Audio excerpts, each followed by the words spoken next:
అరే రోహిత్, నువ్వు బెంగాలీ అమ్మాయిని పెళ్లి చేసుకుంటున్నావట? హా యార్, అయితే ఏంటి?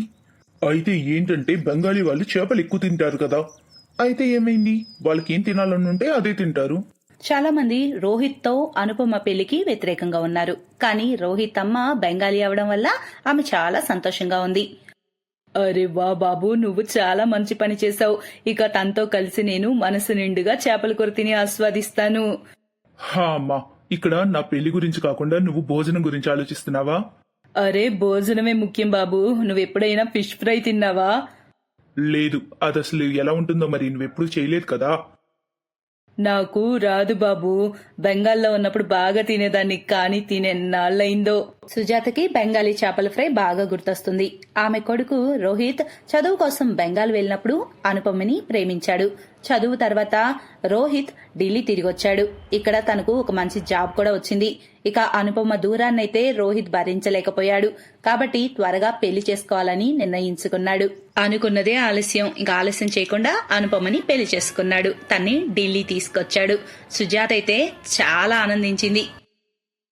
నిన్ను చూస్తుంటే నా ఇల్లు గుర్తొస్తుంది. వంట చేయడం వచ్చు కదా నీకు? హా అత్తయ్య, అన్నీ చేస్తాను. మీకేం కావాలో చెప్పండి. అమ్మా, చెప్పావు కదా ఆ రోజు, ఏదో చెప్పు. హా కొడలా, ఫిష్ ఫ్రై చేస్తావా?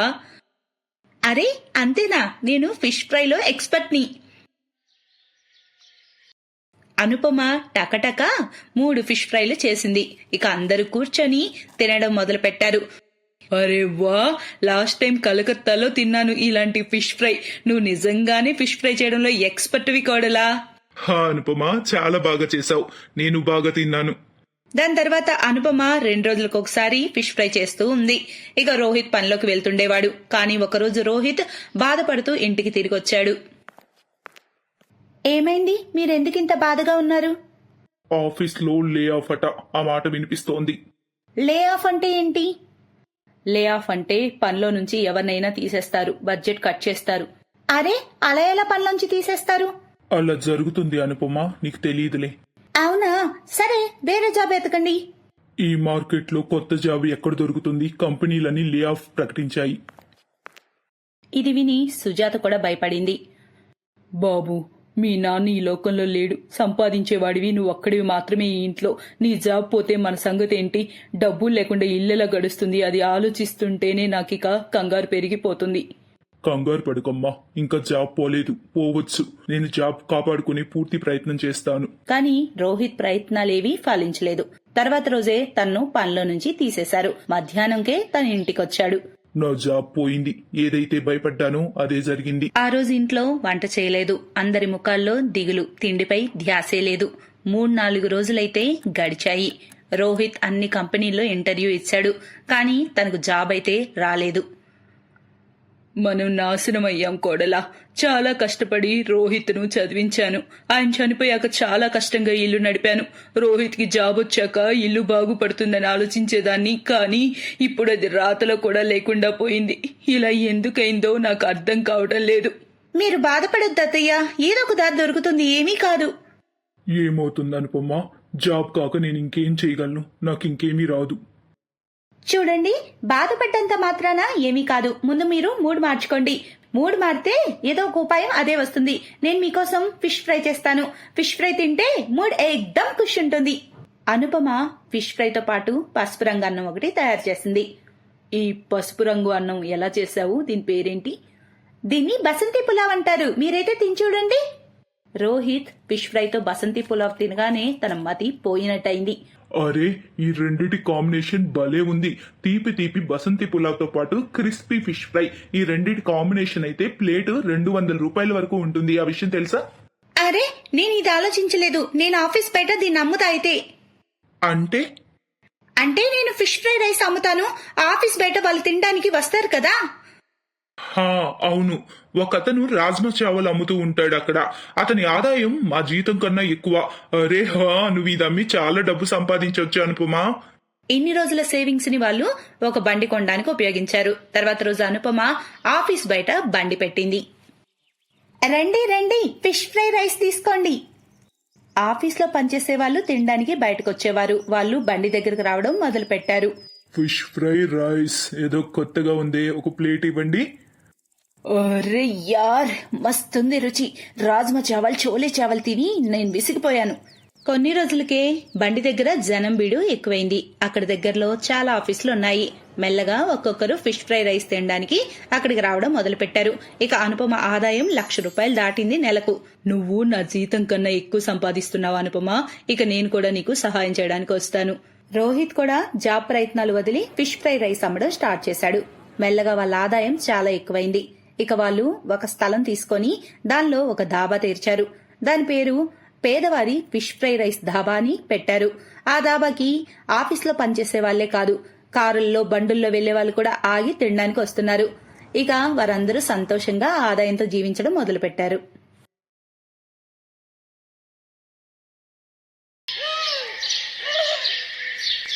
పునీత్కి చికెన్ అంటే చాలా ఇష్టం. కానీ అతని భార్య మంజు వెజిటేరియన్. పెళ్లికి ముందే మంజు పునీత్కి ఈ విషయం చెప్తుంది. చూడండి, నేను వెజిటేరియన్ని, నేను మాంసం తినను. సరేలే మంజు, కానీ నా కోసం వండుతావుగా. ఇప్పటివరకైతే వండలేదు, కానీ ప్రయత్నిస్తానండి. వాళ్ళ పెళ్ళైన మరుసటి రోజే పునీత్ తల్లి చనిపోతుంది. అమ్మ గురించి ఎదవని పోషిస్తూ ఉన్నాను, కానీ ఇప్పుడు వీడిని ఇంట్లోంచి గెంటేసే టైం వచ్చేసింది. సరిగ్గా చెప్పారు. వీడికి పని పాటు ఏమీ రాదు, ఉత్త పుణ్యాన డబ్బులు తీసుకుంటున్నాడు. పునీత్ మరియు అతని అన్నయ్య రోహిత్ కలిసి ఒక చిన్న హోటల్ని నడిపేవారు. పునీత్కి లెక్కలు చూడడం అస్సలు వచ్చేది కాదు. రోహిత్ తమ్ముడితో అన్ని పనులు చేయించి అతను మాత్రం కూర్చుని లెక్కలు చూసుకుంటూ ఉండేవాడు. రోహిత్కి తమ్ముడితో కలిసి ఉండడం అస్సలు ఇష్టం ఉండేది కాదు.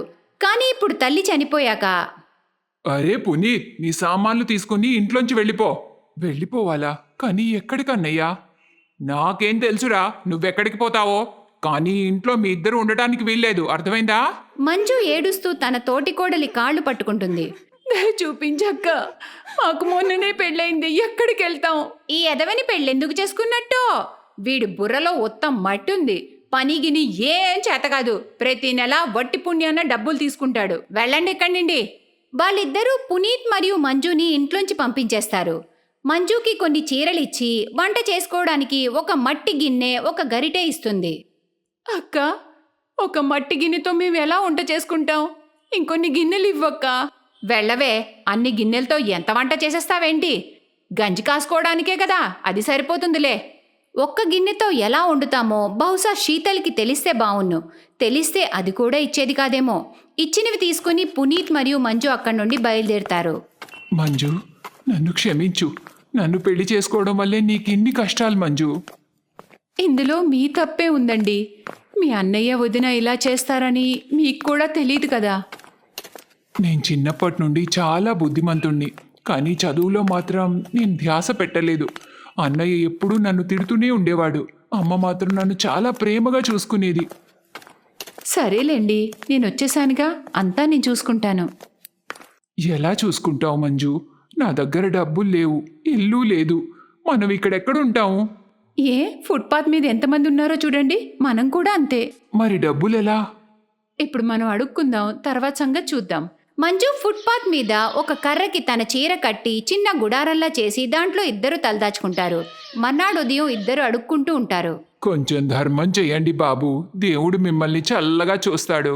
మేం చాలా పేదవాళ్ళం, ధర్మం చెయ్యండి. కానీ వయసులో ఉన్న భార్యాభర్తల్ని చూసి అందరూ ఇలా అంటారు. అబ్బో, చూసారా, వీళ్ళకి ఫ్రీగా భోజనం కావాలి. కాళ్ళు చేతులు అన్నీ బానే ఉన్నాయిగా. వింటున్నారా? ఏదైనా పని చేసుకోవచ్చుగా. ఎవరిస్తారయ్యా పని? మీరిస్తారా? నా దగ్గర పనేం లేదు, కానీ మీకు ఇంకెక్కడైనా పని దొరుకుతుంది. అనడానికి ఏవైనా అనొచ్చు, కానీ సమయానికి ఎవ్వరూ సహాయం చెయ్యరు. అతను అక్కడి నుండి వెళ్ళిపోతాడు. కానీ మంజు మరియు పునీత్కి కడుపు నింపుకోవాలి కదా. పక్కనే బంటి అనే 15 ఏళ్ల కుర్రాడు అడుక్కుంటూ ఉంటాడు. ఆ అబ్బాయితో వాళ్ళిద్దరికీ మంచి స్నేహం కుదురుతుంది. బంటి రోజు రొట్టెలు తెచ్చి వీళ్ళకి ఇస్తూ ఉంటాడు. అన్నా, ఊరికే డబ్బులు ఇవ్వరు అందరూ, దానికోసం కొంచెం యాక్టింగ్ చేయాలన్నా. అవునా? అదెలా? అప్పుడప్పుడు కుంటోడ్లా గుడ్డోడ్లా, నేనైతే అదే చేస్తాను.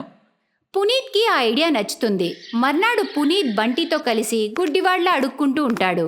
ఈరోజు పునీత్కి మొత్తం 4,000 రూపాయలు వస్తాయి. బంటి, నువ్వు చాలా తెలివైనోడివి. నీ వల్లనే మాకు ఈరోజు ఇన్ని డబ్బులు వచ్చాయి. చెప్పు, ఏం తింటావు? నేను చికెన్ తిని చాలా రోజులైంది.